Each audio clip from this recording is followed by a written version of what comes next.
रावळगुंडवाडी तालुक्यात जत जिल्हा सांगली येथील प्रोकेअर कंपनीचे मालक माननीय सदाशिव लांडगे यांचा वाढदिवस साजरा. अनेक मान्यवरांनी केला सत्कार. रावळगुंडवाडी तालुक्यात जत जिल्हा सांगली येथे प्रगतशील शेतकरी व प्रोकेअर कंपनीचे मालक सदाशिव लांडगे यांचा वाढदिवस अनेक मान्यवरांच्या शुभाशय त्यांचा सत्कार करण्यात आला. यावेळी बिळूर मठाचे मठाधिपती व उमराणी येथील मठाचे मठाधिपती यांच्यासह चंडी जिल्हा परिषद गटाचे नेते व उद्योगपती मान्य राजाराम चमकेरी, युवा नेते रमेश देवरशी, युवा नेते शशिकांत पाटील, रावळगुंडवाडीचे पोलीस पाटील, रावळगुंडवाडीचे उपसरपंच यांच्यासह जिल्हा परिषद मराठी शाळा व जिल्हा परिषद कन्नड शाळेचे मुख्याध्यापक व सर्व शिक्षक यावेळी खास करून उपस्थित होते. कार्यक्रमाचे सूत्रसंचालन मान्य चिदानंद गोरगोंड यांनी मानले.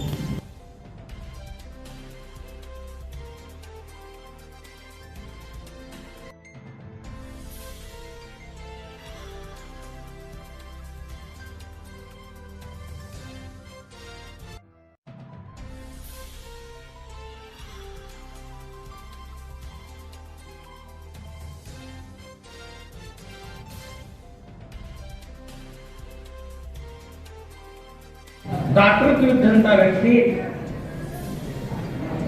ಮತ್ತು ಸಮಾಜದ ಬಗ್ಗೆ ಕಳಕಳೆ ಅಷ್ಟೇ ನಿಷ್ಠುರತಾನು, ಅಷ್ಟೇ ಸುಮ್ಮನೆ ಏನೋ ಹಿಂಗೆ ಇದು ಅಂತಲ್ಲ, ಅಷ್ಟೇ ಸತ್ಯದ ಮೇಲೆ ಪ್ರೀತಿ ಮಾಡುವಂತ ವ್ಯಕ್ತಿತ್ವ, ಸಮಾಜದ ಮೇಲೆ ಪ್ರೀತಿ ಮಾಡುವಂತ ವ್ಯಕ್ತಿತ್ವ, ಶೈಕ್ಷಣಿಕವಾಗಿ ಪ್ರೀತಿ ಮಾಡುವಂತ ವ್ಯಕ್ತಿತ್ವ ಅಷ್ಟೇ ಅಲ್ಲ, ಈ ರೈತರಿಗಂತೂ ರೈತರ ಬಗ್ಗೆ ಒಂದು ಕಳಕಳಿ ಇರುವಂತ ವ್ಯಕ್ತಿತ್ವ. ಯಾರವ್ರಿಗೆ ಏನು ಶೇತಿ ಬಗ್ಗೆ ಅಥವಾ ಔಷಧ ಬಗ್ಗೆ ಏನಾದರೂ ಅವ್ರಿಗೆ ಕೇಳಿದ್ರೆ ಅವ್ರು ಪೂರ್ತಿ ಅದರದ್ದು ಮನಮುಟ್ಟ ತನಕ ಅದರದ್ದು ಮಾಹಿತಿ ಹೇಳಿ ಅವಾಗ ಅವರ ಒಂದು ಉತ್ಪನ್ನಕ್ಕೆ ಚಲೋ ಆಗುವಂತ ಒಂದು ಭಾವನೆಯನ್ನ ಅವರಲ್ಲೈತಿ. ಇನ್ನೊಂದು ಅವ್ರ ವೈಶಿಷ್ಟ್ಯ, ಇನ್ನೊಬ್ರಿಗೆ ಕೆಟ್ಟ ಆಗಲಿ ಅನ್ನುವಂತ ಭಾವ ಇಲ್ಲ. ಮಾತಾಡ್ತಾರೆ ಸ್ಪಷ್ಟ ಸ್ವಭಾವ, ಸ್ಪಷ್ಟ ಸ್ವಭಾವ ಐತಿ. ಆದ್ರೆ ಕೆಟ್ಟ ಆಗ್ಬೇಕು, ಕೆಟ್ಟಾಗಿ ಅವನೇನೋ ಕೆಟ್ಟ ಆಗ್ಬೇಕು ಅಂತ ಹೇಳಿ ಇಲ್ಲ. ನನಗೆ ಬಂದಂತ ಒಂದು ಅನುಭವದ ಮಾತ. ಅವ್ರಿಗೆ ಇನ್ನೊಂದು ನಿಂದಾ ಮಾಡೋದು, ಹಿಂದೆ ನಿಂದಾ ಮಾಡೋದಿಲ್ಲ. ಇತಿಹಾಸ ಕಡಿಮೆ ಐತ್ರಿ.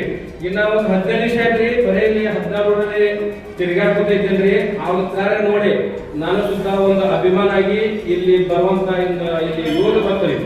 ಆ ಮನುಷ್ಯನ ಹೇಳ್ಬೇಕಂದ್ರೆ ಒಂದೇ ವಿಷಯ ಹೇಳ್ತೀನಿ ನಾನು. ಆ ಮನುಷ್ಯ ಎಷ್ಟು ಬಹಳ ಒಳ್ಳೆ ಮನುಷ್ಯ ಅದಾನ್ರಿ. ಒಕ್ಕಲಿಗರ ಬಗ್ಗೆ ಎಷ್ಟು ಅವ್ರಿಗೆ ಪ್ರೇಮ ಆದ್ರಿ. ಆ ಪ್ರೇಮದಿಂದ ಈ ಗೋರ ಗರೀಬ ಒಕ್ಕಲಿಗ ಆದ್ರಿ ಮಿನಿ ಇಸ್ರಾಯೇಲ್ ಆಗೋದು ಹಿಂದೆ ಕಂಡೀಷನ್ ಬಂದಿದ್ರಿ. ನಮ್ಮ ಇಡೀ ಜತ್ ತಾಲೂಕಲ್ಲಿ ಅವ್ರನ್ನ ಸ್ವಲ್ಪ ಸಮಯದಾಗ ಅವ್ರ ನೇಚರ್ ನೋಡಿ, ಅವ್ರ ಕಾರ್ಯ ನೋಡಿ ನನಗೂ ಇಷ್ಟ ಅಭಿಮಾನ ಆಗಿದ್ರಿ. ಇಸ್ರಾಯೇಲ್ ಟೆಕ್ನಾಲಜಿದಿಂದ ಈ ಶೇತಕರಿಗೆ ಎಲ್ಲ ಪೂರ್ವ ಅವ್ರ ಮಾಹಿತಿ ಕೊಟ್ಟು ಅಂದ್ರೆ ನಮ್ಮ ಮುಂಚೆ ಜಿಲ್ಲಾ ಪರಿಷತ್ ಒಳ್ಳೇದಾಗುತ್ತಾರೆ. ಆಮೇಲೆ ಜತ್ ತಾಲೂಕಾರಿ ಇದು ಇಸ್ರಾಯೇಲ್ ಮಿನಿ ಇಸ್ರಾಯೇಲ್ ಅಂತ ಹೇಳಿ ಆಗ್ಬೋದು ಡೆವಲಪ್ಮೆಂಟ್ ಅಂತ ಹೇಳಿ ನಾವು ಅವ್ರಿಗೆ ಈ ವರ್ಷದಿಂದ ಸೇವೆ ಮಾಡಿ ಬಂದ್ರಿ. ನಮ್ಮ ಸೇವೆ ಅಂದ್ರೆ ಏನ್ರಿ, ನಾವು 9 ಜಿಲ್ಲಾ ಪರಿಷತ್ ಜತ್ 9 ಮಂದಿಗೆ 1 ತಿಂಗಳ 2 ತಿಂಗಳ 3 ತಿಂಗಳ ಟ್ರೈನಿಂಗ್ ಕೊಟ್ಟಾಗ್ರಿ. ನಾ ಬಾಳಮ್ಮ ಟ್ರಸ್ಟ್ ಮತ್ತು ರಾಜ ಫೌಂಡೇಶನ್ ಓದಿದ್ರಿ. ನಾ ಫ್ರೀ ಒಳಗೆ ಒಕ್ಕಲಿಗೆ ಒಯ್ಯದ್ರಿ. ಟೋಟಲಿ ಇಸ್ರಾಯೇಲ್ ರೀ. ಇದು ಒಂದು ನನ್ನ ಉಮೇಶ್ ಅಂದ್ರೆ ಹೌಸ್ ಅದ್ರಿ. ಒಟ್ಟು ನಮ್ಮ ಒಕ್ಕಲಿಗರ ಯಾವಾಗ ಮುಂದೆ ಹೋಗಿ ಯಾವಾಗ ಚಂದಾಗಿ ಎಜುಕೇಶನ್ ಅಲ್ಲಿ ಶೇತಿಯಲ್ಲಿ ಎಲ್ಲ ತುಂಬಾ ಚೆನ್ನಾಗಿ ಫಾರಿನ್ ಕಂಟ್ರಿ ಹತ್ರ ಇಲ್ಲಿ ನಮ್ಮ ಜತ್ ತಾಲೂಕಾ ಇಂದ ಉತ್ತಮ ವಿಕಾಸ ಆಗತ್ತೆ ನಮ್ದು ಇದು ಆಶೆ ಇದ್ದರೆ ಕಾಣಿಸಿದ್ದರೆ ಆಗೋಸ್ಕರ ನಾವು ಬಿಜೆಪಿ ವತಿಯಿಂದ ಜಿಲ್ಲಾ ಪರಿಷತ್ ಟಿಕೆಟ್ ಕೊಡ್ತೀವಿ ಮಾಗಣಿ ಮಾಡಿದ್ರಿ. ಪೈಲ ನಾವು ಮಹಾಪ್ರಸಾದ ಇಲ್ಲೇ ಮಾಡಿವ್ರಿ. ಇಲ್ಲಿ ಏಕ ವಾಕ್ಯದ ಏಕ ಸಂಘಟನೆ ನೋಡಿ ನಾವು ಸುತ್ತ ಅಭಿಮಾನ ಪರ ನಾವು ಎಲ್ಲ ಕಾರ್ಯಕ್ರಿ. ನಮ್ಮ ಮಾಜಿ ಡಿಪ್ಯೂಟಿ ಆರ್ ಪಟೇಲ್ ಇದ್ದು ಸ್ವಚ್ಛತಾ ನಂಬರ್ 1 ಬಂದ್ರಿ. ಈ ಊರ ಎಷ್ಟು ಬೆಳೆದು ಬಿಟ್ಟದ್ರಿ. ಎಲ್ಲಕ್ಕೆ ನಮ್ಮ ಸುತ್ತ ಆದಷ್ಟು ಹೋಗತ್ತ ಹಿಂಗ ಅನ್ಸಿದ್ರಿ. ಇದು ಊರಂಗ ನನ್ನ ಮನಸ್ಸಿನಾಗ್ರಿ ಹಿರುವೆ ಬಜಾರ್ ರಾಯಗಢ ಸಿಟಿ ಹತ್ರ ಈ ಊರ ಆಗಿಬಿಟ್ಟದ್ರಿ. ಇಲ್ಲೆಲ್ಲ ಏಕಮತ ಅದ ಜ್ಯೇಷ್ಠ ಶ್ರೇಷ್ಠ ಕನಿಷ್ಠ ಉಚ್ಚ ನೀಚ ಏನು ಬೇಕಿಲ್ರಿ. ಓನ್ಲಿ ವಿಕಾಸ ಇಲ್ಲೆಲ್ಲ ಊರು ಏಕತ್ರ ಬರ್ತಾರೆ, ಚಂದ ವಿಷಯ ಮಾಡ್ತಾರೆ, ಎಲ್ಲ ಸಪೋರ್ಟ್ ಮಾಡ್ತಾರೆ. ಇಷ್ಟಕ್ಕಿರಿ ಇಲ್ಲಿ ಏನ್ ರಾಜ್ಯವಾಗಲ್ಲ, ಏನ್ ಮಂದಿ ಯಾವ್ದು ವ್ಯಸನ ಮಾಡಿ ಏನ್ ಇಲ್ಲಿ ದುರಾಚಾರ ಆಗುವಂತ ಏನು ಕಾಣಿಸುದಾರೆ ನಮ್ಮ ಕಣ್ಣಿಗೆ. ಓನ್ಲಿ ವಿಕಾಸ ಏನ್ ಇರ್ತಂದ್ರ ಇಲ್ಲಿ ನಮ್ಮ ಜತ್ ತಳಗದವ್ರು ಎಲ್ಲಾ ಸಮಸ್ಯೆ ಹಳ್ಳಿ ಎಲ್ಲ ಇಲ್ಲಿ ಬಂದ ಪರೀಕ್ಷೆ ಮಾಡ್ರಿ. ಇಲ್ಲಿ ಶಾಲೆ ನೋಡ್ರಿ, ಇಲ್ಲಿ ದೇವಸ್ಥಾನ ನೋಡ್ರಿ, ಮತ್ತೆ ದೇವಸ್ಥಾನ ಕಮಿಟಿ ನೋಡ್ರಿ. ಇಲ್ಲಿ ಎಲ್ಲ ತುಂಬಾ ಫ್ರೆಂಡ್ಸ್ ಇದ್ದಾರೆ. ಸ್ವಲ್ಪ ಸಮಯ ಕಡಿಮೆ ಐತ್ರಿ, ಮಾತಾಡೋ ಟೈಮ್ ಇಲ್ರಿ. ಆಗಲ್ಲ ನೀವಂತ ಇನ್ನೊಂದು ಬರ್ತೇನೆ ನಿಮ್ಮ ಊರಿಗೆ ಇಲೆಕ್ಷನ್ ನಿಮಿತ್ತಿಗ್ರಿ. ಆ ಟೈಮಲ್ಲಿ ನಮ್ದು ಏನ ಎಷ್ಟು ಪ್ರಯೋಜನ ಐತ್ರಿ ಈ ಜಿಲ್ಲಾ ಪರಿಷತ್ ಬಗ್ಗೆ ಅವಾಗ ನಮ್ಮ ಮತ ವ್ಯಕ್ತ ಮಾಡ್ತೀನಿ. ಈಗ ಇಷ್ಟೇ ಮುಗಿತ ಅಂತ ಹೇಳಿ ಕೈ ಜೋಡಿಸ್ತೀನಿ. ನಮಸ್ಕಾರ. ಜೈ ಹಿಂದ್, ಜೈ ಭಾರತ್. ಒಂದು ದೊಡ್ಡ ಸಾಧನೆ ಏನಲ್ಲ. ಈ ಜಗತ್ತಿಗಾಗಿ ಸಮಾಜಕ್ಕಾಗಿ ಏನಾದರೂ ಒಂದು ಒಳ್ಳೆಯ ಕೆಲಸವನ್ನು ಮಾಡಬೇಕು, ಅವಾಗ ಮನುಷ್ಯ ಹುಟ್ಟಿದ್ದಕ್ಕೆ ಸಾಧ್ಯ.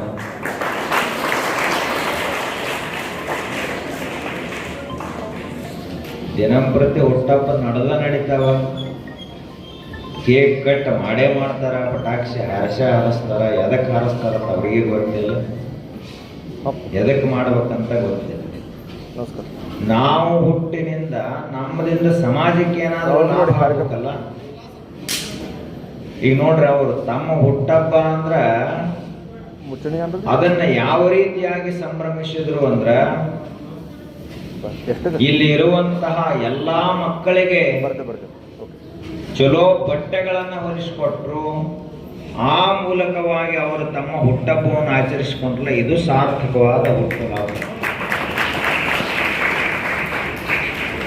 ಆ ಬಳಿಕ ಫಾದರ್ಸ್ ಬ್ಯಾಗ್ ಕೊಟ್ರತ್ತ, ಅವ್ರು ಹೇಳಕ ಅರ್ಧ ತಾಸು ಹಿಡಿತು ಏನೇನು ಮಾಡ್ಯಾರ, ಅಟ್ಟ ಸಮಾಜ ಸೇವೆಯನ್ನು ಮಾಡ್ತಾರಂದ ಬಳಿಕ ಈ ದೇಶಕ್ಕೆ ಅವಶ್ಯಕತೆ ಇರೋದು ಇಂಥ ಯುವಕರ ಅವಶ್ಯಕತೆನೇ ಬಹಳಷ್ಟು, ಇಂಥ ಜನರ ಅವಶ್ಯಕತೆ ಬಹಳ. ಯಾರು ತನಗಾಗಿ ಏನನ್ನು ಬಯಸದೆ ಈ ದೇಶ ನನಗೆ ಎಷ್ಟು ಕೊಟ್ಟೈತೆ ಅನ್ನೋಕ್ಕಿಂತ ನಾನು ಈ ದೇಶಕ್ಕಾಗಿ ಎಷ್ಟು ಕೊಟ್ಟನೆ ಅನ್ನೋದೇ ಬಹಳ ಮುಖ್ಯ. ಯಾಕೆ ಅಂದ್ರೆ ನಾವು ದೇಶದಿಂದ ತಗೊಳ್ಳೋರಾಗಿದ್ದೀವಿ, ಸರ್ಕಾರದಿಂದ ತಗೊಳ್ಳೋರಾಗಿದ್ದೀವಿ. ದೇಶ, ಸಮಾಜ, ಸಣ್ಣ ಮಕ್ಕಳು, ಅನಾಥರು, ಬಡವರು, ದೀನ ದಲಿತರಿಗೆ ಕೊಡುವಂತಹ ಕೈಗಳು ಈ ನಾಡಿನಲ್ಲಿ ಬೇಕಾಗಿದೆ. ಆವಾಗ ಮಾತ್ರ ಏನಾಗ್ತದಂದ್ರ ಸಮಾಜಕ್ಕೆ, ದೇಶಕ್ಕೆ ಒಳ್ಳೆಯದಾಗ್ತದ, ದೇಶ ಸಮೃದ್ಧವಾಗ್ತದೆ. ಆ ನಿಟ್ಟಿನಲ್ಲಿ ನಾವೆಲ್ಲರೂ ಕೂಡ ಕೆಲಸ ಮಾಡಬೇಕಾಗಿದೆ. ಬರೀ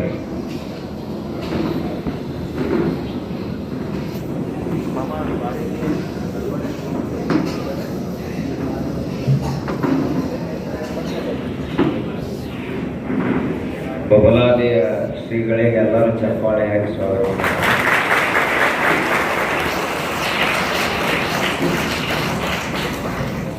ಹಂಗ ಸದಾಶಿವ ಅವರು ನಿಜಕ್ಕೂ ಇಂಥ ವಯಸ್ಸಿನಲ್ಲಿ ಇಷ್ಟು ದೊಡ್ಡ ಸಮಾಜ ಸೇವೆಯನ್ನು ಮಾಡ್ತಾರಂತ ಬಹಳ ದೊಡ್ಡದು. ಹಳ್ಳಿಯಲ್ಲಿ ಕೆರೆಗಳಿರ್ತಾವ. ಕೆರೆ ಅಂದ ಬಳಕ ಕೆರೆ ತುಂಬುತ್ತದ, ತುಂಬಿದ ಬಳಕ ಒಂದು ಸಾಂಡ್ ಅಂತ ಬಿಟ್ಟಿರ್ತಾರ. ಎದಕ್ಕೆ ಬಿಟ್ಟಿರ್ತಾರ ಅದನ್ನ? ಏನ್ ಕಲ್ಲು ಹೆಚ್ಚಾಗ್ಯಾವ ಬಿಟ್ಟಿರ್ತಾರ.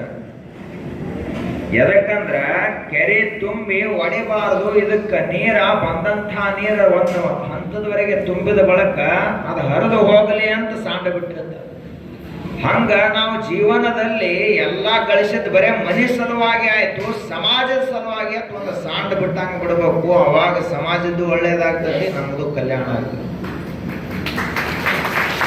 ಮನೆ ಸಲುವಾಗಿ ನೋಡ್ರಿ, ಎಲ್ಲರೂ ಮನೆ ಸಲುವಾಗಿ ದುಡಿಯೋರಾಗ. ಜಗತ್ನ್ಯಾಗ 800 ಕೋಟಿ ಜನ ಅದ ಅಂದ್ರೆ ಹೆಚ್ಚು ಕಡಿಮೆ 700 ಕೋಟಿ ಜನ ಮನೆ ಸಲುವಾಗಿ ದುಡಿಯವರದಾರ. ಹಿಂಗಾಗಿ ಜಗತ್ತವರನ್ನು ನಿರ್ದಾಕ್ಷಿಣ್ಯವಾಗಿ ಮರೆತು ಬಿಡ್ತದ, ನೆನಪಿಡಂಗಿಲ್ಲ. ಬೆಕ್ಕದಟ್ ನೀವು ಆಸ್ತಿ ಸಂಗ್ರಹ ಮಾಡಿ ಮಕ್ಕಳ ಹೆಸರಲ್ಲೇ ಮಾಡಿದ್ರು ಮಕ್ಕಳೇನ್ ನಿಮಗ ಪೂರ್ಣ ಮನಸ ಒಪ್ಪಿ ಚಲೋ ಅಂತ ಅನ್ನಂಗಿಲ್ಲ. ಆದ್ರ ಇಂಥ ಮಕ್ಕಳಿಗೆ ನೀವು ಅರಿವೆಯನ್ನು ಹೊಲಿಸಿಕೊಟ್ಟಿಲ್ಲ.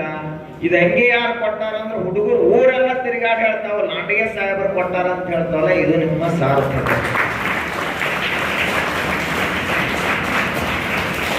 ಅವು ಇಟ್ಕೊಳಂಗೆ ಹುಡುಗರು ಬ್ಯಾಗ್ ಯಾರು ಕೊಟ್ರಪ್ಪ ಅಂದ್ರೆ ಒಂದಲ್ಲ 1000 ಮನೆ ತಿರುಗಾಡಿ ಹೇಳ್ತಾರ. ಆ ಬಳಿಕ ಏನೇ ಕೊಡ್ರಿ, ಶಾಲೆ ಕಲಿಯುವಂಥ ಮಕ್ಕಳಿಗೆ ನೀವು ಏನಾದರೂ ಸಹಾಯವನ್ನು ಮಾಡಿದ್ರೆ ಅದು ಸಾಕ್ಷಾತ್ ಸರಸ್ವತಿಗೆ ಕೊಟ್ಟಂತಹ ದಾನ ಅಂತ ತಿಳ್ಕೊ. ಆವಾಗ ಸರಸ್ವತಿಯ ಕೃಪೆ ಆಗ್ತದೆ. ಎಲ್ಲರಿಗೂ ಅನುಕೂಲ ಇರ್ತದೆ ಅಂತ ಎಲ್ಲದ ಎಲ್ಲ ಮನೆಯಲ್ಲಿ ಅಂಥ ಪರಿಸ್ಥಿತಿ ಇರಂಗಿಲ್ಲ. ಪಾಪ ದುಡಿದು ನಿಂತಿರ್ತಾರ, ಜೀತ ಇರ್ತಾರ, ಇಟಂಗಿ ಬಟ್ಟಿಗೆ ಹೋಗ್ತಿರ್ತಾರ, ಹೊಲ ಇರಂಗಿಲ್ಲ, ಮನ್ಯಾಗ ಅಪ್ಪ ಇರ್ತಾನ ಅವು ಇರಂಗಿಲ್ಲ, ಅವು ಇರ್ತಾಳ ಅಪ್ಪ ಇರಂಗಿಲ್ಲ. ಹಿಂಗೆ ಏನೇನೋ ಅನಾನುಕೂಲತೆಗಳಿರ್ತಾವ. ಅದರಲ್ಲಿ ಶಾಲೆ ಕಲಿಸೋದು ಕಷ್ಟ ಆಗ್ತತಿ. ಚಲೋ ಹುಡುಗರು ಮುಂದೆ ಬರೋದು ತೊಂದರೆ ಆಗ್ತದ. ಆ ನಿಟ್ಟಿನಲ್ಲಿ ಒಂದು ಒಣ ನಿರ್ಜೀವವಾದಂಥ ಕಟ್ಟಡಕ್ಕೆ ದೇಣಿಗೆ ಕೊಡುವುದರ ಬದಲಾಗಿ ಸಜೀವವಾದಂಥ ವಿದ್ಯಾರ್ಥಿಗಳಿಗೆ ಕೊಟ್ಟಲ್ಲ, ಇದಕ್ಕೆ ಸಾರ್ಥಕ ದಾನ ಅಂತ ಕರೀತಾರೆ. ಭಗವದ್ಗೀತೆಯಲ್ಲಿ 3 ಪ್ರಕಾರದ ದಾನಗಳನ್ನು ಹೇಳ್ಯಾರ. ಸಾತ್ವಿಕ ದಾನ, ರಾಜಸ ದಾನ, ತಾಮಸಿಕ ದಾನ. ತಾಮಸಿಕ ದಾನ ಅಂದ್ರೆ ತನ್ನ ಹೆಸರ ಬರ್ಬೇಕು, ಹೆಸರ ಸಲುವಾಗಿ ದಾನ ಮಾಡವ. ಇನ್ನು ಎರಡನೇದಾವ ದಾನ ಕೇಳಿದ ಬಳ ಕೊಡ್ತಾನ, ತಿಳಿದೇನು ಕೊಡು ಮನುಷ್ಯ ಏನಲ್ಲ. ಮೂರನೇದವ ಹೆಂಗದಾನ ಅಂದ್ರ ತನ್ನ ಹೆಸರು ಬೇಡ ಏನು ಬೇಡ, ಊರಿಗೆ ಒಳ್ಳೆಯದಾಗಲಿ ನಾಡಿಗೆ ಒಳ್ಳೆಯದಾಗಲಿ ಅಂತ ತಿಳ್ಕೊಂಡು ಬಲಗೈಲಿ ಕೊಟ್ಟದು ಎಡಗೈ ಗೊತ್ತಾಗಲಾರ್ದಂಗಿತ್ತು ಅಂದ್ರೆ ಅದಕ್ಕೆ ಸಾತ್ವಿಕ ದಾನ ಅಂತ ಕರೀತಾರ. ಅದಕ್ಕೆ ಸಾತ್ವಿಕ ದಾನ ಅಂತ ಕರೀತಾರೆ. ಈ ಮದುವೆಯಾಗ ಅಂತ ಇಂಥ ಹಬ್ಬದಾಗ ಆಯರಿ ಮಾಡ್ತಾರೆ, ದಾನ ಎಲ್ಲ ಮಾಡ್ತಾರೆ. ಆಯರಿ ಅಂತ ಮಾಡ್ತಾರೆ. ಇವರೊಂದು ತಲೆಗೆ ಅರ್ಧ ತಲೆಗೆ ಅಡ್ಡ ಬರ್ಬೇಕಂತ ಕಾವಲ್ಲಿ ಇವರು ಓದಿರ್ತಾರೆ. ಅವರೊಂದು ಅರ್ಧ ತಲೆಗೆ ಅಡ್ಡ ಬರ್ಬೇಕಂತ ಟೆಪಿಗೆ ಅವ್ರು ಆಯರಿ ಮಾಡಿ ಕಳಿಸ್ತಾರೆ. ದಾನ ಅಲ್ಲದು, ಆಯರಿ ಮಾಡೋದು ದಾನ ಅಲ್ಲ. ನನಗೇನ್ರ ಸಮಾಜ ಹೊಳೆ ಕೊಡ್ತದಂತ ನಿರೀಕ್ಷೆ ಮಾಡಿ ಕೊಡುವಂಥದ್ದ ದಾನ ಅಲ್ಲ. ದಾನ ಯಾವುದು ಅಂದ್ರೆ ಅಪೇಕ್ಷೆ ಇಲ್ಲದೆ, ಸಮಾಜ ನನಗೆ ಹೊಳೆ ಕೊಡ್ತದ ಅನ್ನುವಂಥ ಅಪೇಕ್ಷೆ ಇಲ್ಲದೆ ನಿಸ್ವಾರ್ಥ ಮನೋಭಾವದಿಂದ ಏನು ಕೊಡ್ತಾರಲ್ಲ ಅದಕ್ಕೆ ದಾನ ಅಂತ ಕರೀತಾರೆ. ಆವಾಗ ಏನಾದರೂ ಒಂದಿಟ್ಟು ಸಮಾಜದ ಊರಿಂದ ಕಲ್ಯಾಣ ಆಗ್ತದೆ. ಆದ್ರೆ ನಿಮ್ಮ ಊರ ರಾವಳಗುಂಡವಾಡಿ ಬಹಳಷ್ಟು ಪ್ರಸಿದ್ಧ. ಯಾಕೆ ಅಂದ್ರೆ ಇವರ ಸಿಕ್ಕ ಹಾಕಿಲ್ ನಿಮ್ಮ ಊರಿನ ಮೇಲೆ. ಈಗ ಕಬ್ಬಿಣ ಸಾಮಾನು ಏನಾರ ತಗೋಬೇಕಂದ್ರೆ ಟಾಟಾ ಕಂಪ್ನಿ ತಗೋಬೇಕು. ಟಾಟಾ ಅಂದ್ರೆ ಕ್ವಶನೇ ಬರಲಿ, ಯಾರು ಪ್ರಶ್ನೆ ಮಾಡಂಗಿಲ್ಲ, ಅಷ್ಟು ಚಲೋ ಕಂಪನಿ. ಈ ದೇಶಕ್ಕಾಗಿ ದೊಡ್ಡ ಸೇವಾ ಮಾಡಿದಂಥ ರತನ್ ಟಾಟಾ ಆ ಕಂಪನಿ ಏನದ, ಅವ್ರ ಮನಸ್ಸು ಮಾಡಿದ್ರೆ ಜಗತ್ತಿನಾಗ 1 ನಂಬರ್ ಶ್ರೀಮಂತ ಆಗ್ಬೋದಾಗಿತ್ತು. ಆದ್ರೆ ತಮ್ಮ ಕಂಪನಿಯ ಎಷ್ಟೋ ಲಾಭವನ್ನು ಈ ದೇಶಕ್ಕಾಗಿ ದಾನ ಮಾಡಿದ್ರು ಟಾಟಾ ಕಂಪನಿ ಅವರು. ಹಂಗ ಟಾಟಾ ಕಂಪನಿ ವಸ್ತುಗಳಿದ್ದಂಗ ನಿಮ್ಮ ಊರಿಗೆ ಇವರ ಪ್ರಧಾನಮಂತ್ರಿ ಯಾರು ಹೌದಂದ್ರೆ ಬೇಕಾಗಿಲ್ಲ, ಸಿದ್ದೇಶ್ವರಪ್ಪ ನಿಮ್ಮ ಹೆಸರು ತಗೊಂಡು ಹೌದಂತ ಹೇಳಿ ಪ್ರಶಸ್ತಿ ಕೊಡ್ತಾರೆ. 1000 ಮಂದಿ ಸ್ವಾಮಿಗಳು ಹೌದನ್ನೋಕ್ಕಿಂತಲೂ ನಡೆದಾಡುವ ದೇವರನ್ನ ನಿಮಗೆ ಹೌದಂದಾರಂದ ಬಳಕ ಇವರು ನಿಜಕ್ಕೂ ಶ್ರೇಷ್ಠ. ಅಪ್ಪುಗಳು ಪ್ರವಚನದಾಗ ಹೇಳ್ತಾರೆ, 40-50 ಸಾವಿರ ಜನ ಕೂತಲ್ಲಿ ಕೂಡಿದಲ್ಲಿ ಪ್ರವಚನದಾಗ ಹೋಗಿ ನೋಡಿ ಬರ್ರಿ. ಇಲ್ಲೇ ಮಹಾರಾಷ್ಟ್ರ ಜತ್ತಿ ಸಮೀಪ ಒಂದು ಹಳ್ಳಿ ಅದ, ಇಂಥ ರಾವಳಗುಂಡವಾಡಿ ಅಂತದ. ಆ ಊರಾಗ ಎಲ್ಲ ಮನೆಗಳಲ್ಲಿ ಶೌಚಾಲಯ ಅದ, ಯಾರೋ ಹೊರಗೆ ಶೌಚಾಲಯಕ್ಕೆ ಹೋಗಂಗಿಲ್ಲ, ಊರಾಗ ಎಲೆಕ್ಷನ್ ಆಗಂಗಿಲ್ಲ. ಈ ರೀತಿಯಾಗಿ ಪ್ರವಚನದಲ್ಲಿ ಹೇಳ್ತಾ ಇದ್ರು. ಅಷ್ಟು ಅವರಿಂದ ಹೌದನ್ಸ್ಕೊಂಡಂಥ ಈ ಊರ ನಿಜಕ್ಕೂ ದೊಡ್ಡದು. ಆ ಬಳಿಕ ತಾವೆಲ್ಲರೂ ಹೇಳಿದರು, ಇಲ್ಲಿ ಊರಿನ ಹಿರಿಯರು ಹೇಳಿದರು, ಏನಿಲ್ಲರಿ ಎಲ್ಲ ಬರೋಬ್ಬರಿ ಇತ್ತು, ಆದರೆ ಮಣ್ಣು ಸ್ವಲ್ಪ ಸಣ್ಣ ಎಲೆಕ್ಷನ್ ಆಗೈತಿ. ಕಾಲಕ್ಕೆ ನೀರು ಬಂದು ಕೂಡ್ತಿರ್ಬೇಕು, ಗಟಾರ ನೀರು ತಂದು ನದಿ ಕೂಡಿಸ್ತಿರ್ತಾರೆ. ಆದರೆ ನೀವು ಮಾತ್ರ ಗಂಗಾ ನದಿ ಇದ್ದಂಗೆ ಶುದ್ಧವಾಗಿ ಉಳಿದ್ರಿ ಅಂದ್ರೆ ಇಂದೆಲ್ಲ ನಾಳೆ ನೀವು ದೇಶದಲ್ಲೇ ದೊಡ್ಡ ನಗರ ಆಗುತ್ತೆ, ದೇಶದಲ್ಲೇ ದೊಡ್ಡ ಗ್ರಾಮ ಆಗುತ್ತೆ. ಯಾಕೆ ಅಂದ್ರೆ ರಾಜಕೀಯದಿಂದ ಏನಾಗಂಗಿಲ್ಲ, ಆಗುದು ಯಾರಿಂದ ಆಗ್ತದ, ನಾವೆಲ್ಲ ಕೈ ಕೂಡಿಸಿದಾಗನೇ ಆಗ್ತದೆ. ಯಾಕೆ ಊರು ಹೊಡೆದು 2 ಯಾಕೆ ನೋಡೋದು? ಇದೆಲ್ಲ ಉಳ್ಕಿದ ಬೇರೆ ಊರು ಹೆಂಗರೇ ಇರಲಿ, ಆದರೆ ಈ ಊರೇ ಒಂದು ಶುದ್ಧವಾಗಿ ಉಳಿತು ಅಂದ್ರೆ ಅಪ್ಪುಗಳ ಹೌದಂದದಕ್ಕೂ ಸಾರ್ಥಕ ಆಗ್ತದೆ. ಅದಕ್ಕೆ ನಿಮ್ಮ ಏನೋ ಸಣ್ಣ ಪುಟ್ಟ ಭಿನ್ನಾಭಿಪ್ರಾಯಗಳಿದ್ರೆ ಎಲ್ಲವನ್ನ ಬಿಟ್ಟು ಅವಿರೋಧವಾಗಿ ಇಲ್ಲಿ ಹಿಂಗ ಪರಂಪರೆ ಮುಂದುವರ್ಕೋತ ಹೋಗ್ಬೇಕು. 70 ವರ್ಷದಿಂದ ಆಗಲಾರ್ದಂಥ ಎಲೆಕ್ಷನ್ ಇನ್ನು ಮುಂದಾದರೂ ಆಗಬಾರ್ದು ಈ ಊರಾಗ. ನಮ್ಮ ಇಚ್ಛೆನೂ ಅದೇ ಅದ. ನಾವಾದರೂ ಬೀಳೂರು ಮಠ ಅಂದ್ರೆ ಏನು ಸಣ್ಣ ಮಠ ಅಲ್ಲ, ಬೌಲಾದಿ ಮಠ ಅಂದ್ರೆ ಏನು ಸಣ್ಣ ಮಠ ಅಲ್ಲ. ನಮ್ಮೆಲ್ಲರದು ಪ್ರೋತ್ಸಾಹ ಇದಕ್ಕೆ. ನಾವು ಎಲ್ಲಿ ವಾದಲ್ಲಿ ಸಹಿತ ಹೇಳ್ತೀವಿ, ನೀವು ಇದನ್ನು ಮುಂದುವರಿಸಿದ್ರಿ ಅಂದ್ರೆ ನಾವು ಹೇಳ್ತೀವಿ. ಹೋಗ್ಬೇಕಪ್ಪ ಊರು ಕಟ್ಟಬೇಕಂದ್ರೆ ರಾವಳ ಗುಂಡೆವಾಡಿ ಹಂಗೆ ಕಟ್ರಿ ಅಂತ ನಾವು ಸಹಿತ ಹೇಳ್ತೀವಿ. ಅದಕ್ಕೆ ನಿಮ್ಮ ಊರನವರೆಲ್ಲರೂ ಒಗ್ಗಟ್ಟಾಗಿ ಹೋಗ್ರಿ, ಒಂದಾಗಿ ಹೋಗ್ರಿ.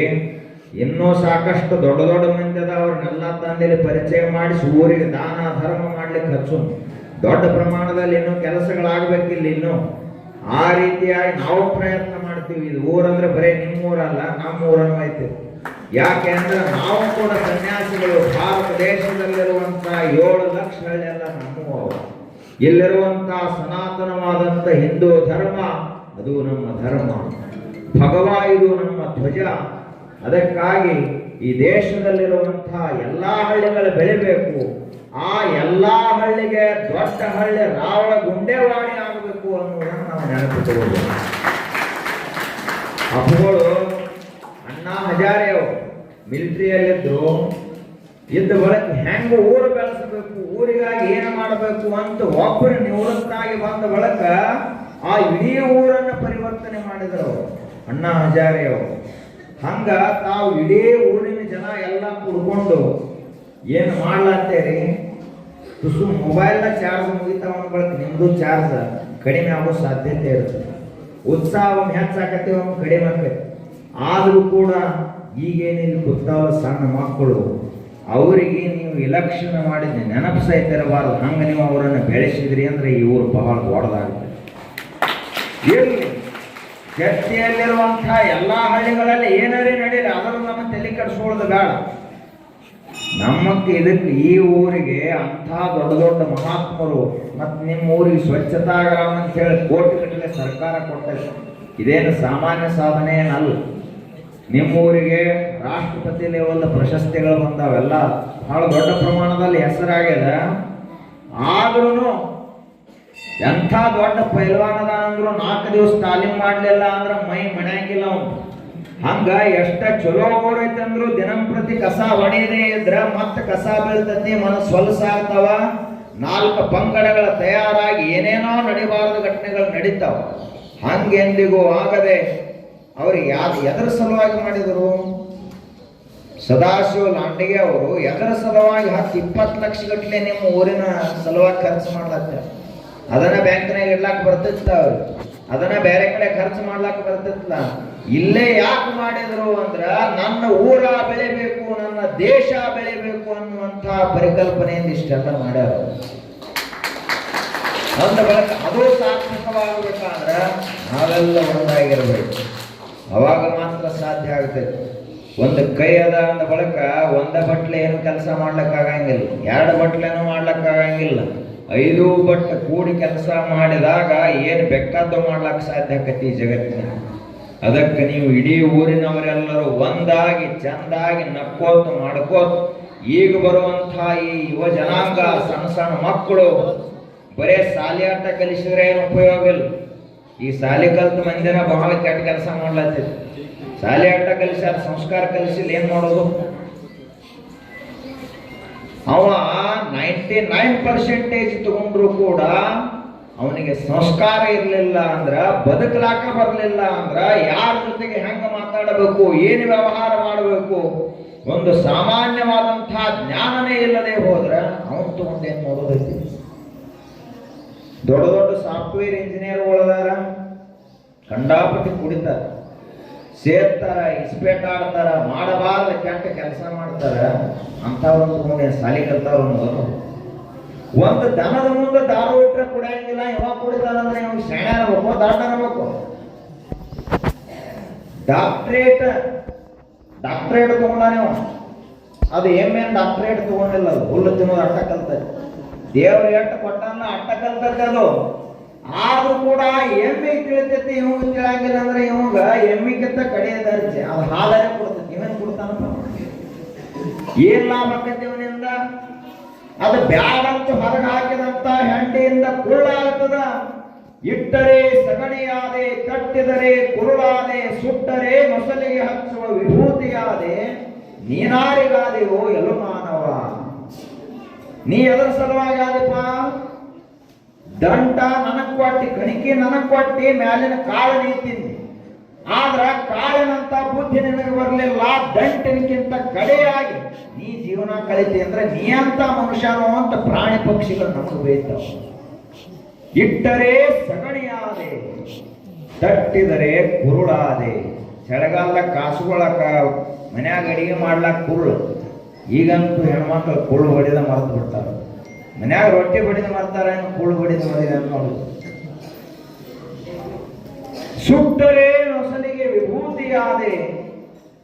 ಆಕಳ ಹಾಕಿದಂತಹ ಸಗಣಿಯಿಂದ ಅದನ್ನು ಸುಟ್ಟು ಸರಿಯಾಗಿ ಶುದ್ಧ ಮಾಡಿದಾಗ ಋಷಿ ಮುನಿಗಳೆಲ್ಲರೂ ಹಚ್ಚಿಕೊಳ್ಳುವಂತಹ ಭಸ್ಮವಾಯಿತು. ಅಂದ್ರೆ ಎಷ್ಟು ಪವಿತ್ರ ಇರಬಾರದು ಆಕಳ, ಎಷ್ಟು ಪವಿತ್ರ ಇರಬಾರದು ಹಾಲು ಕೊಡುವಂತಹ ಇವೆಲ್ಲ ಪ್ರಾಣಿಗಳು. ನಾವು ಮನುಷ್ಯ ಶ್ರೇಷ್ಠ ಅಂತ ಹೇಳ್ಬೋದು ನಡೆದಿದ್ದೀವಿ. ಏನ್ ಮಾಡಿ ನಾವು ಶ್ರೇಷ್ಠ ಆಗೋದು ವಿಚಾರ ಮಾಡ್ಬೇಕು. ನಾವು ಮನುಷ್ಯ ಕುಲ ಎಲ್ಲ ಇವತ್ತು ಪ್ರತಿ ದಿವಸಕ್ಕೆ 100 ಕೋಟಿ ಗಟ್ಟಲೆ ಪ್ರಾಣಿಗಳನ್ನ ಕೊಂದು ಬರೀ ಮಾಂಸಾಹಾರಕ್ಕಾಗಿ ಈ ದೇಶದಲ್ಲಿ ಜಗತ್ತಿನಲ್ಲಿ ಕೊಲೆ ಮಾಡ್ಲಾತ್ತಾನ ಮನುಷ್ಯ. ನೀವು ಮನುಷ್ಯ ಆಗ್ತಾರೆ ಅನ್ನೋದೇ. ಮೊದಲ ಮಾಂಸಾಹಾರ ತಿನ್ನೋ ಜನ ಅಟ್ಟ 4-5% ಇದ್ರೆ ಈಗ 95% ಆಗ್ಯಾರ. ಯಾರದಾರಪ್ಪ ಊರಾಗಂದ್ರೆ ಮೊದಲು ಮಾಂಸ ತಿನ್ನುವಂತಹ ಮನುಷ್ಯನನ್ನ ಊರದಿಂದ ಹೊರಗಿಡ್ತಿದ್ರು. ಈಗ ಯಾವ ತಿನ್ನಂಗಿಲ್ಲ, ಅವನ ಊರದಿಂದ ಹೊರಗಿಡಬೇಕಾಗಿದೆ.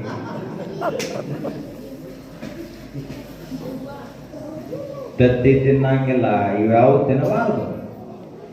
ದೇವರ ನಮ್ಮ ಶರೀರದ ರಚನಾ ಸಸ್ಯಾಹಾರದ ಸಲುವಾಗಿ ಮಾಡ್ಯಾನ. ಮಾಂಸಾಹಾರ ಸಲುವಾಗಿದ್ದಂದ್ರೆ ನಾಲಿಗೆಲೆ ನೀರು ಕುಡಿತಿದ್ದೇವೆ ನಾವು. ನಾಲಿಗೆಲೆ ಯಾವ್ಯಾವ ನೀರು ಕುಡಿತಾವಲ್ಲ ಅವೆಲ್ಲ ಮಾಂಸಾಹಾರಿಗಳು. ಜ್ವಾಳ ನಾಲಿಗೆಲೆ ನೀರು ಕುಡಿತದೆ, ನಾಯಿ ನಾಲಿಗೆಲೆ ನೀರು ಕುಡಿತದೆ, ಬೆಕ್ಕ ನಾಲಿಗೆಲೆ ನೀರು ಕುಡಿತದೆ, ಚಿರತೆ, ಹುಲಿ, ಸಿಂಹ ಇವೆಲ್ಲವೂ ನಾಲಿಗೆಲೆ ನೀರು ಕುಡಿತಾವ.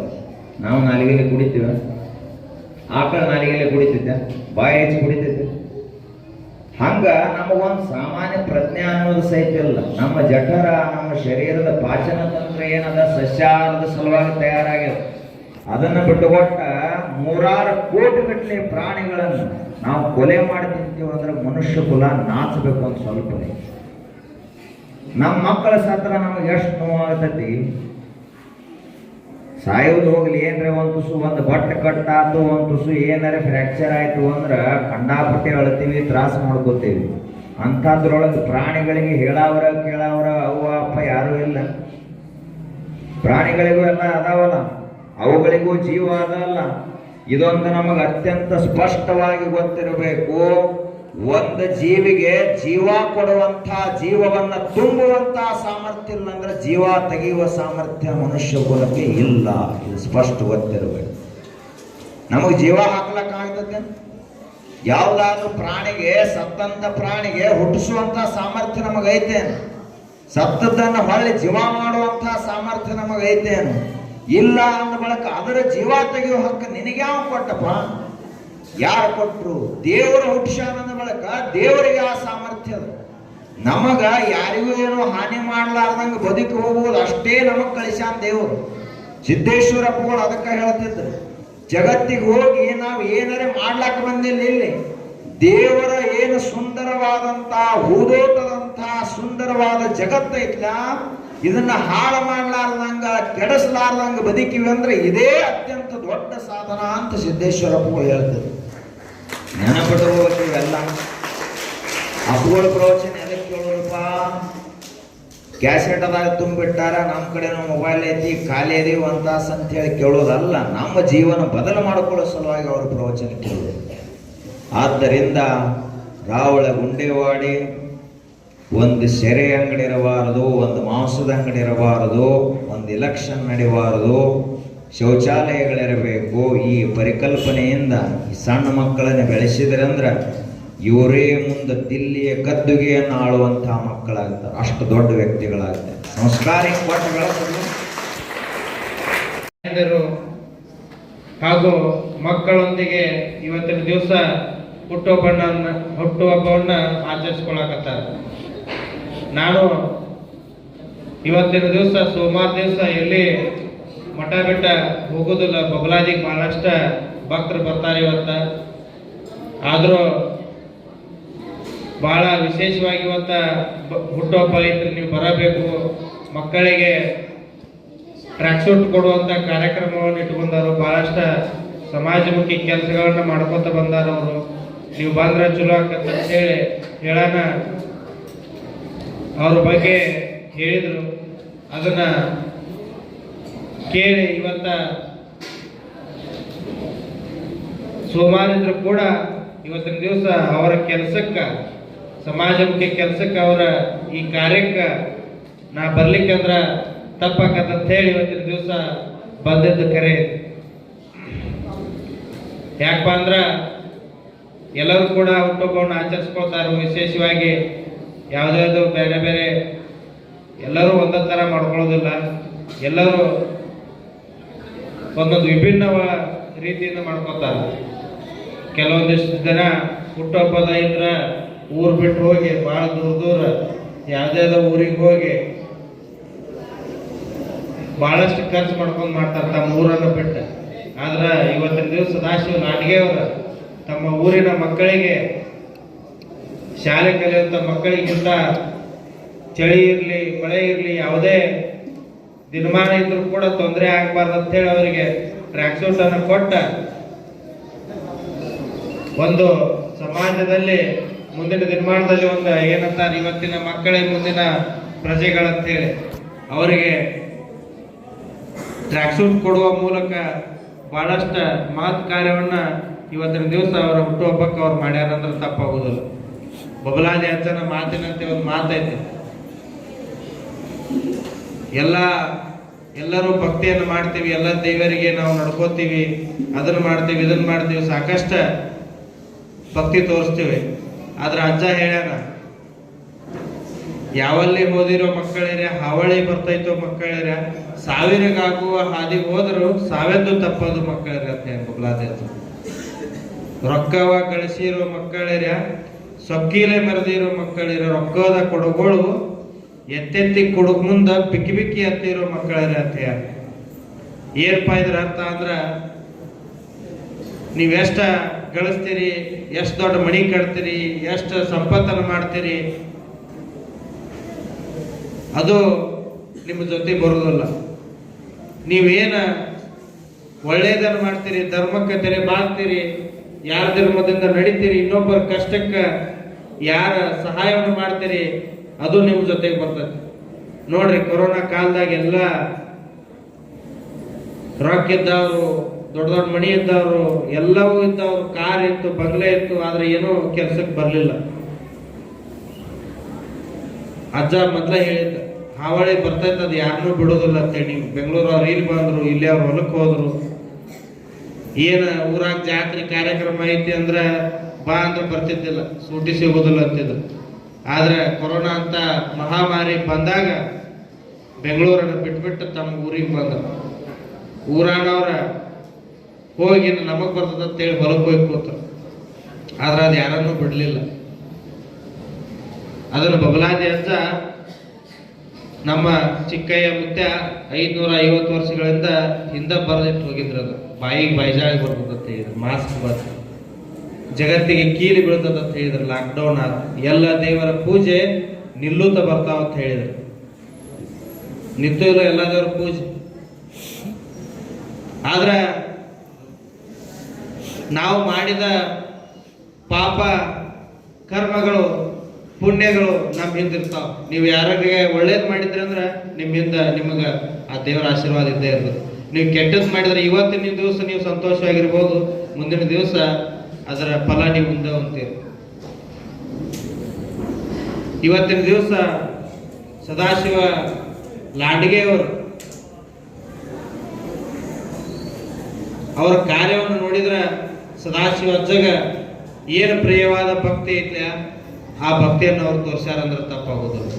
ಹೆಸರ ಸದಾಶಿವ ಐತೆ. ಅಜ್ಜ ಹೇಳ್ಯಾನ, ನನ್ನ ಭಕ್ತಿಗೆ ನೀವು ಪಾತ್ರ ಆಗ್ಬೇಕಂದ್ರ ಬಬಲಾದಿ ಭಕ್ತರ ಇದ್ರಿ ಎಲ್ಲರೂ. ಬಬಲಾದಿ ಗೊತ್ತಿಲ್ಲಾರ್ದವ್ರಂದ್ರು ಯಾರು ಇರ್ಲಿಲ್ಲ. ಆದ್ರೆ ಬಬಲಾದಿ ಬಗ್ಗೆ ಏನೇನೋ ಊಹಾಪೋಹಗಳದಾವ. ಬಬಲಾದಿ ಅಜ್ಜಾಗ ತೀರ್ಥ ಹಾಕ್ಬೇಕು, ತೀರ್ಥ ಕುಡಿಬೇಕು, ಅಂದ್ರ ನಮಗೆ ಇದು ಆಕತಿ ಅಂತೇಳಿ ಅದು ಯಾವುದೂ ಇಲ್ಲ. ಬಬಲಾದಿ ಅಜ್ಜ ಸಾಕ್ಷಾತ್ ಸದಾಶಿವ ಅಜ್ಜ ಹೇಳಿದ ಮಾತಾ ಬೇರೆ ಐತಿ, ನಾವು ನೀವು ನಡೆದ ಬೇರೆ ಐತಿ. Press the bell icon on the YouTube app and never miss another update.